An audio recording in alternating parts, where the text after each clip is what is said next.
Ladies and gentlemen, the distinguished author, Mr. Aldous Huxley. Brave New World is a study of the future as it may be unless we are extremely careful. It depicts a society in which man has replaced nature by science, morality by drugs, individuality by total conformity. It is a hideous prospect, yet we seem determined to follow this path of self-destruction. But Brave New World need not be our future. The choice, after all, is always in our own hands.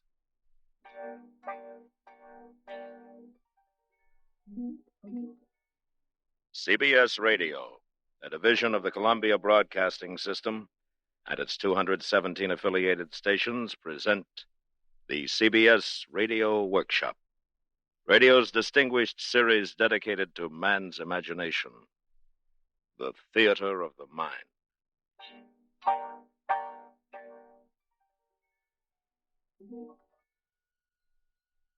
Tonight, part 2 of 2 half-hour programs devoted to one of the world's most shocking and famous novels, Aldous Huxley's terrifying forecast of the future, Brave New World.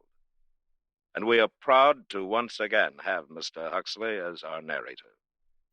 Original music is composed and conducted by Bernard Herrmann.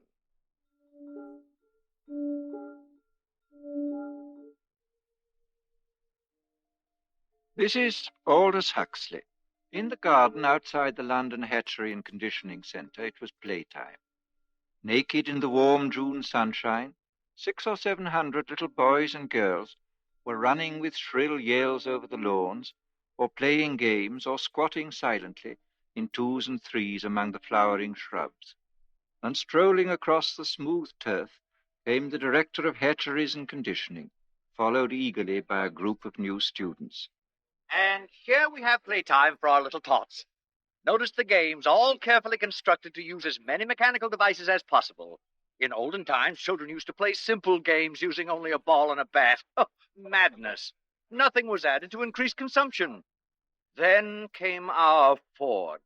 He taught us the principle of mass production in the assembly line many centuries ago and changed all that.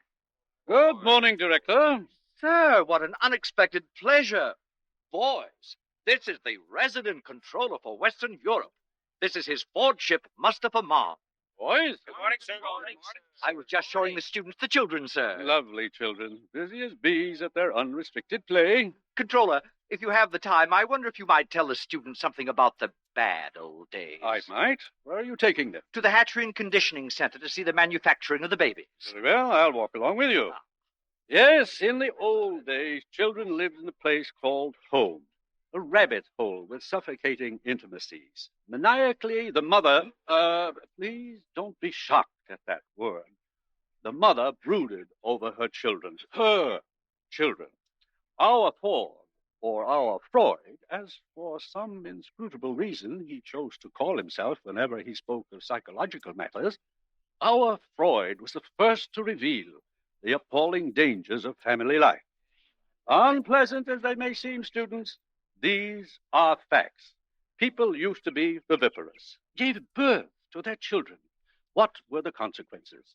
A world dominated by mothers and fathers was a world full of every kind of perversion, from sadism to chastity. There were also husbands, wives, and lovers. Now everyone belongs to everyone else. Thank Ford for progress. Thank Ford. Actually, we still preserve a few outmoded ethics of pre-stable societies in our savage reservations. Did you ever visit a reservation, Director? Yes, I once went to look at the savages in New Mexico. Well, that must have been 25 years ago. Mother's, father's marriage. Oh, very repulsive. Yes. Well, here we are. I'll say goodbye. Goodbye, Controller, and thank you. Thank you, sir. You're welcome. And now, boys, if you'll follow me inside the hatchery.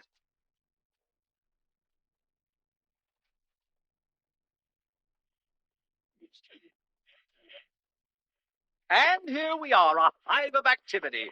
Alpha's superintending, Beta's doing the skilled work, Gamma's in green, busy at routine jobs, and Delta's in khaki, incapable of doing anything except sweeping the floor. Every member of society perfectly content to belong to his predestined caste. except for a few criminal exceptions. Which reminds me, one of those criminal exceptions is meeting us here at 11. An Alpha Plus, no less. Mr. Bernard Marx. What has he done, sir? What has he done? He refuses to participate in mechanical sports. He is lax. Ah, here he comes now. Good morning, Director. Miss, you and Lenina Crown returned from the Savage Reservation last night, I understand. Yes, sir.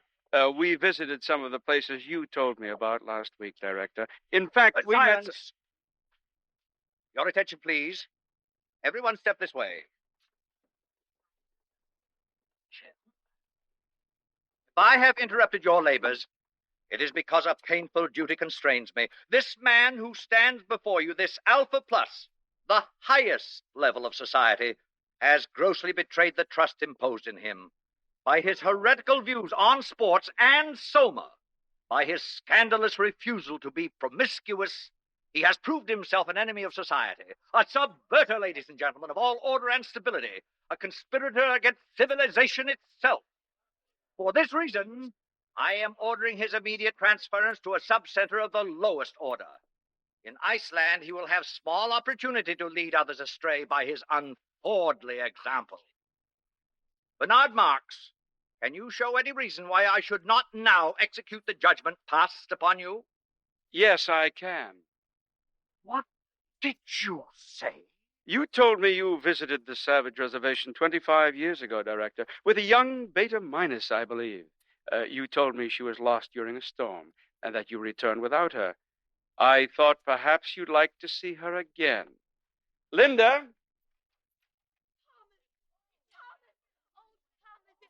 Don't you remember? You're Linda. Oh, I knew I'd recognize you, Thomas. You look just the same. No one ages here. Thomas, look at me. I'm Linda. Remember? Hold me. What is the meaning of this? Who is this hag? Thomas. Oh, Thomas, it's Linda. Linda, you're Beta Minus. John, look, it's him. It's your father. Father! What's the meaning of this disgusting joke? Who is this savage and this dreadful woman? Take them away! It isn't a joke. It's absolutely true. I'm his mother, and you're the father. Father, it's me, John. I'm your son. And now who is guilty of antisocial behavior, Director? No.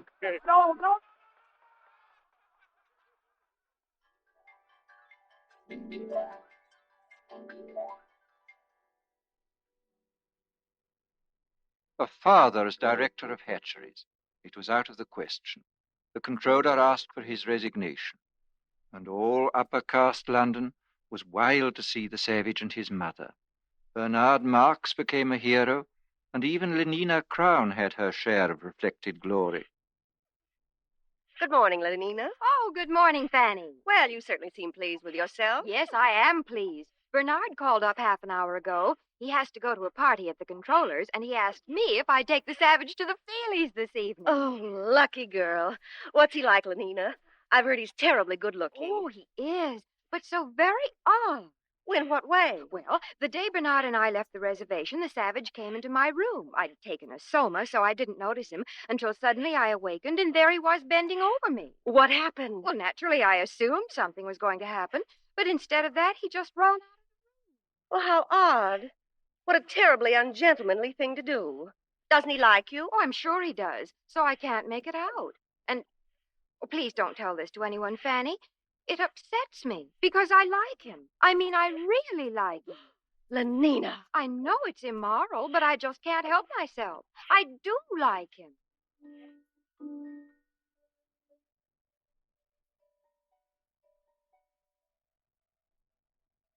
The days passed. Success went fizzily to Bernard's head. His diffidence turned to bumptiousness.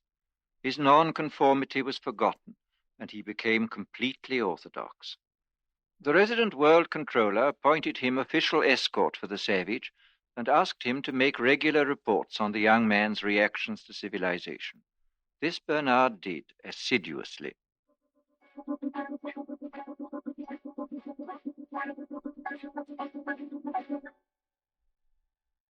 Today I sent the savage to the Feelies with Lenina Crown. The feature was 3 weeks in a helicopter. Instead of holding the knobs on the chair arms, thus enabling him to experience the sensations of the lovers on the screen, the savage refused to participate. Lenina tells me he called the film vulgar and indecent.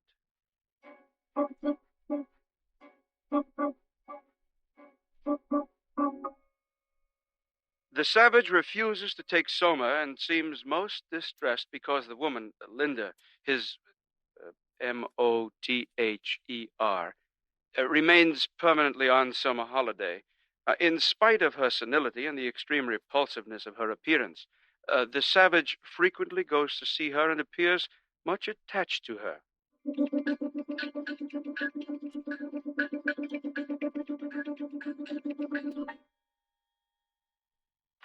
What do you mean you refuse to come down to dinner? Bernard, I'm sick. I've eaten civilization and I'm sick. Do you realize that I've invited the most important people in London tonight? The Ford Chief Justice is here. The arch community songster of Canterbury has flown in just to meet you. You've changed, Bernard. You used to feel the way I do about things. I talked to Helmholtz Watson. He says you've changed, too. I haven't. Listen, if you don't come downstairs for my dinner party, I'll be the laughingstock of London. I'll come. Just let me read this to you first. One day, many years ago, I found this book in my mother's room. One of the Indians had found it in a cave. It must be hundreds of years old. It's called The Complete Works of William Shakespeare. Oh, I've heard of him. We don't allow it.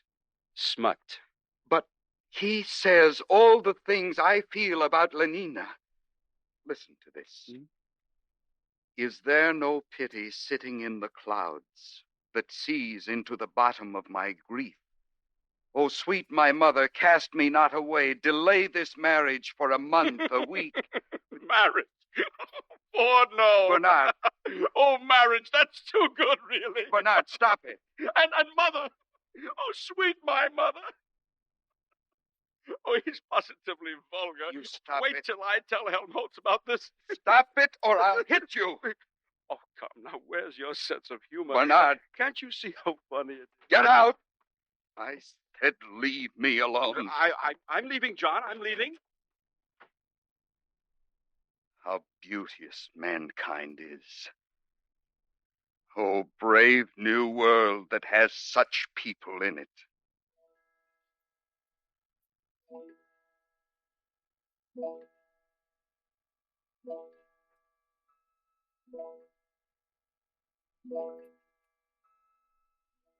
The next morning, a pneumatic young girl, crisply clad in a beta-minus viscose linen suit, stood outside the door of the savage's apartment and somewhat nervously rang the buzzer.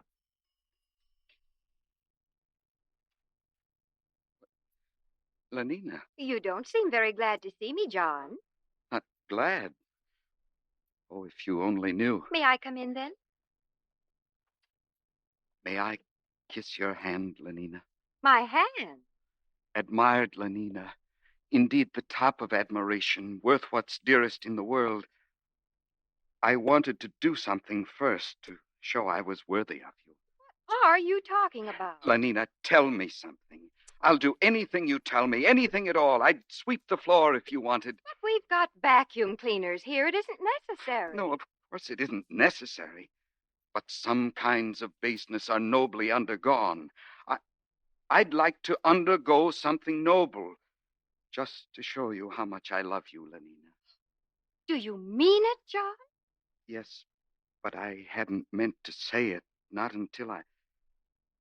Listen, Lenina, on the reservation, people get married. Get what? For always. They make a promise to live together for always. What a disgusting idea. Answer me this question, John. Do you really like me or don't you? I love you more than anything in the world. Well, then, why on earth didn't you say so? Come here to me, John. Hug me. Oh, but Lenina... Hug me till you drug me, honey. Kiss me till I'm in a coma. Lenina, what are you doing? No, get away from me. Don't come near me. Hug me, honey. You strumpet. A dram is better than a dam. Get out. But don't you want Get me? out of my sight Charles. before I kill you.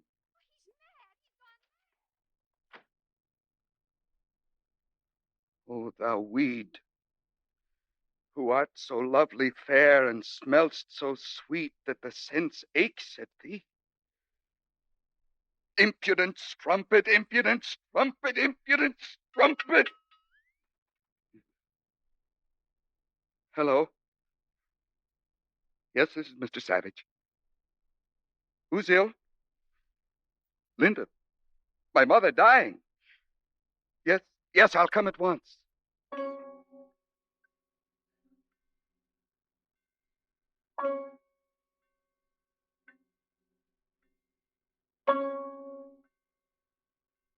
Welcome to the Park Lane Hospital for the Dying. You've come to see someone in the galloping senility ward? Yes. My mother. Oh, how vulgar. You know who I mean. Linda. Oh, yes, room 43, bed 16. She'll be dying any minute now. This way, please. Is there any hope? Well, of course not, or else she wouldn't have been sent here. Through these doors.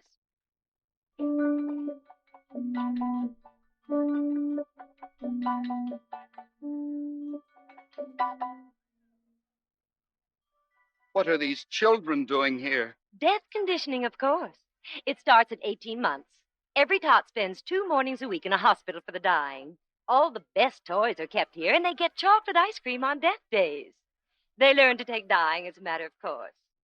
This way. Oh, here we are. Well, I must go. I've got my batch of children coming. Time for their chocolate ice cream.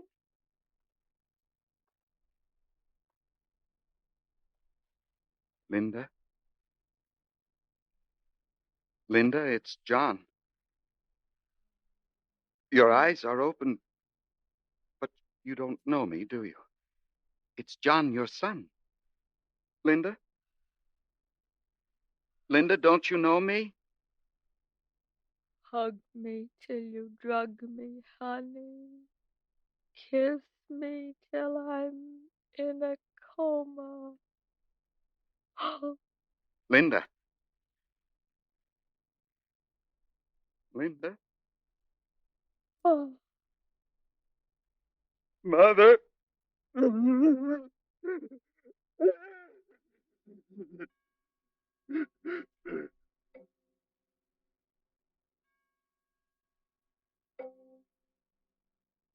The menial staff of the Park Lane Hospital for the Dying consisted of 162 deltas, 84 red-headed female twins, and 78 identical mongoloid male twins.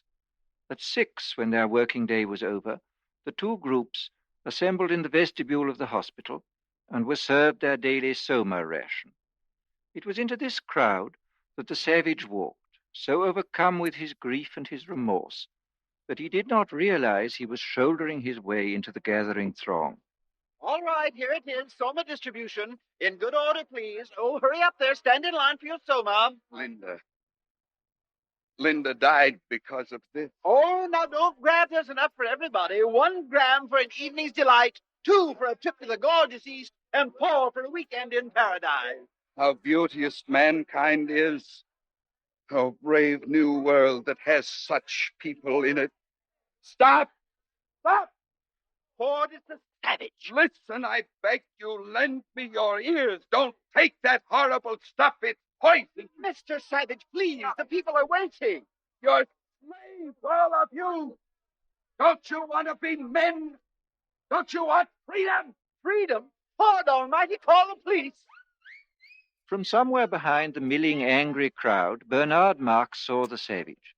He and his friend Helmholtz Watson had been searching for John. Now they hurried forward. Helmholtz, he's mad. They'll lynch him. Oh, Ford, help us. Ford, help those who help themselves, Bernard. Come on. Where are you going? It's a fight, a real fight. I've been waiting all my life for this. Men at last. I'll make you free whether you want to be or not. Give me those Soma boxes. Sir, Mr. Savage, no. Stop it. Helmholtz, join me. Yes. Throw the poison pills away. By all means, throw them away.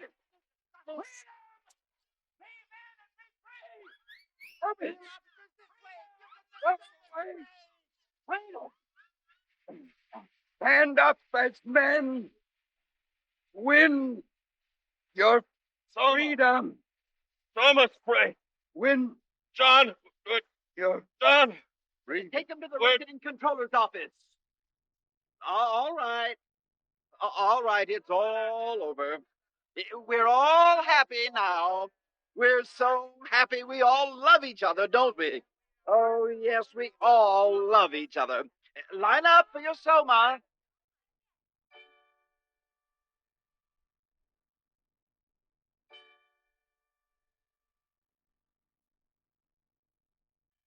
So you don't much like civilization, Mr. Savvy. No, I don't. John, you're talking to the resident controller. We don't need your comments, Mr. Marks. I think civilization is horrible. And yet people are happy.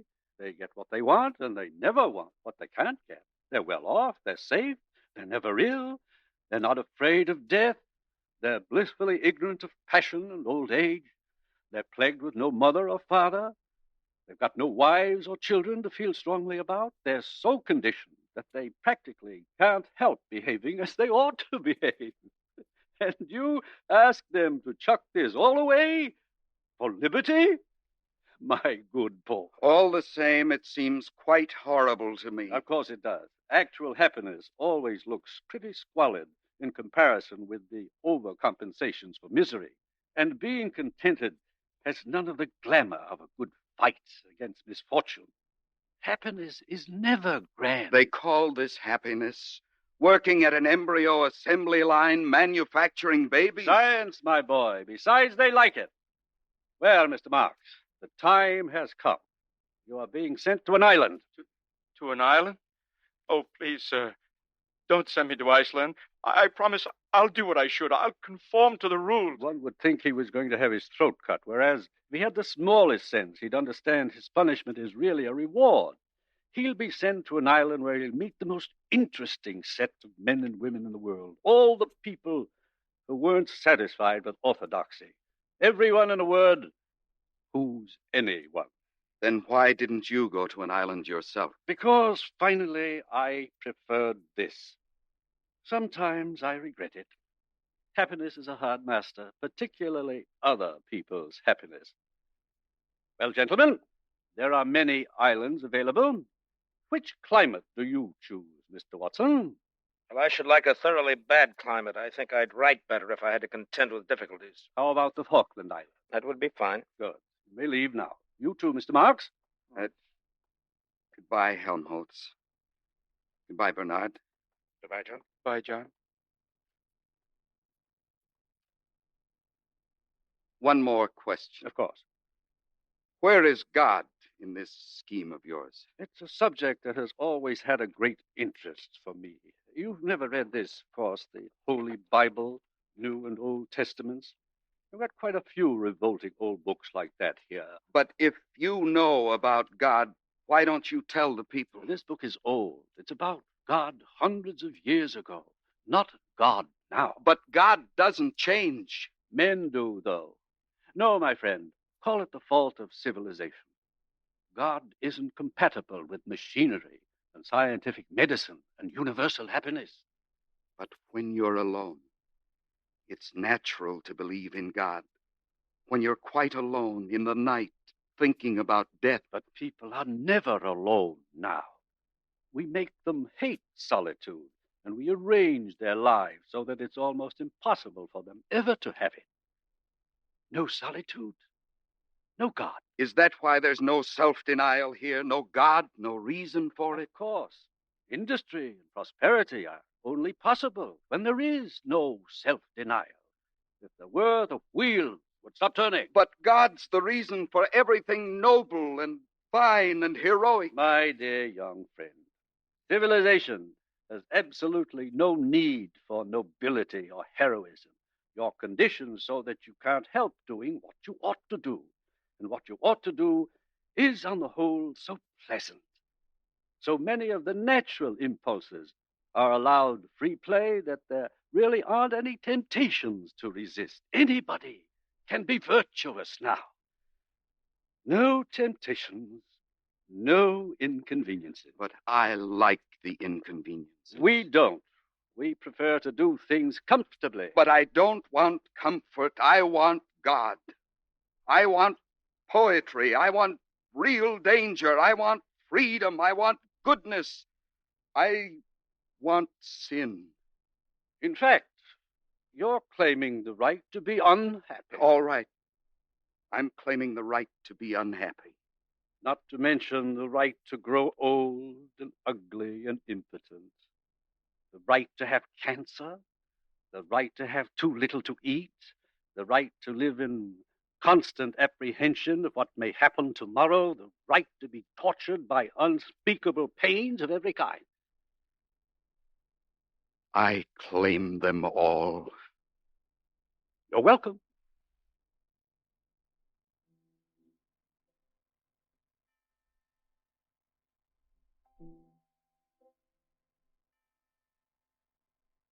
Bernard and Helmholtz left for their islands, but the savage was not allowed to go with them. The controller wished to continue the experiment. 3 weeks later, the savage ran away. After some days of wandering, he took refuge in an abandoned lighthouse. But his desire for solitude was not to be fulfilled. His hiding place was discovered. There were articles in the papers. Sightseers came by the thousands. One Sunday, Lenina Crown came for a picnic with 3 of her latest boyfriends. The day after her visit, 2 young reporters came to call, hoping for an exclusive interview. The door of the lighthouse was ajar. They pushed it open and walked into a shuttered twilight. Through an archway on the further side of the room, they could see the bottom of the staircase that led up to the higher floors. Just under the crown of the arch dangled a pair of feet. They called. No one answered. They saw him. At last the savage had found solitude. He was alone, quite alone.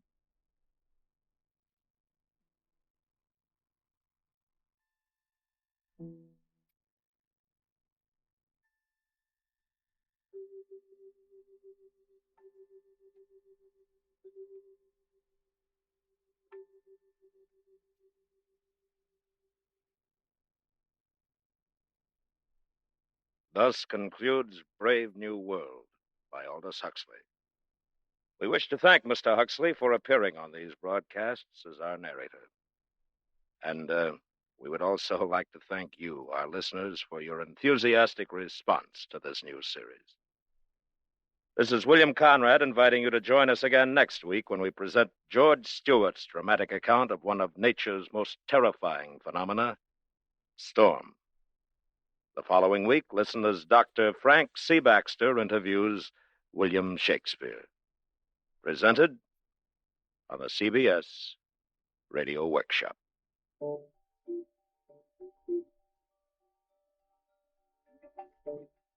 The CBS Radio Workshop is produced and directed by William Frew. Brave New World was adapted for radio by Mr. Frew. Featured in the cast were Joseph Kearns, Herb Butterfield, Bill Idelson, Gloria Henry, Charlotte Lawrence, Parley Bear, Doris Singleton, Jack Crucian, Vic Perrin, and Lorene Tuttle. Original music composed and conducted by Bernard Herrmann.